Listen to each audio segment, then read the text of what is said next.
So అన్ని unwind చేయాలి కదా. సో డెఫినెట్గా మార్కెట్లో పడటానికి కూడా ఇది కూడా ఒక కారణం అనుకోవచ్చు. ఎందుకంటే ఎప్పుడైనా సరే పొటెన్షియల్ ఇంపాక్ట్ రూపీ మీద పడుతున్నప్పుడు ఇట్లాంటివి అనేది సర్వసాధారణం. రూపీ ఎప్రిషియేట్ అవుతుంది జనరల్గా. సో మెయిన్ అదనమాట.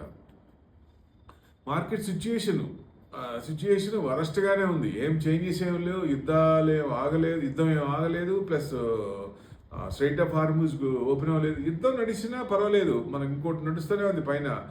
దాని తర్వాత మన పని మనం చేసుకున్నాం. అట్లనే ఇది కూడా అంతే అనుకోవచ్చు. కానీ క్రూడే ఇంపార్టెంట్. క్రూడ్ వల్లే చాలా ఇబ్బంది పడుతున్నట్టు లెక్క. సో $150 వరకు వెళ్తుందా. న్యూట్రల్ క్రూడ్ కనుక ఇక్కడ న్యూట్రల్ ఉంటే మార్కెట్ కూడా కొంచెం ఆ రేంజ్లోనే ఉండొచ్చు. క్రూడ్ కనుక పెరిగితే మార్కెట్ పడే ఛాన్స్ ఉంటుంది, క్రూడ్ కనుక తగ్గితే మార్కెట్ పెరిగే ఛాన్స్ ఉంటుంది. So main crude will decide the direction of the market అనుకున్నాం, దాని అనుగుణంగానే వెళ్తుంది. సో ఎక్కువ అంటే రీసెంట్ గవర్నమెంట్ కూడా కొన్ని స్టెప్స్ తీసుకుంది కదా. ఎక్సైజ్ డ్యూటీ కూడా 10% తగ్గించుకుంది పెట్రోల్ అండ్ డీజిల్ మీద.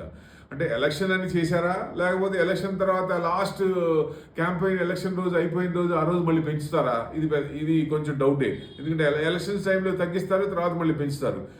పెట్రోల్ తగ్గించినప్పుడల్లా, అంటే క్రూడ్ తగ్గినప్పుడల్లా పెట్రోల్ డీజిల్ తగ్గాలి. క్రూడ్ పెరిగినప్పుడు మీరు ఎట్లా పెంచుతున్నారో క్రూడ్ తగ్గినప్పుడు కూడా తగ్గించాలి.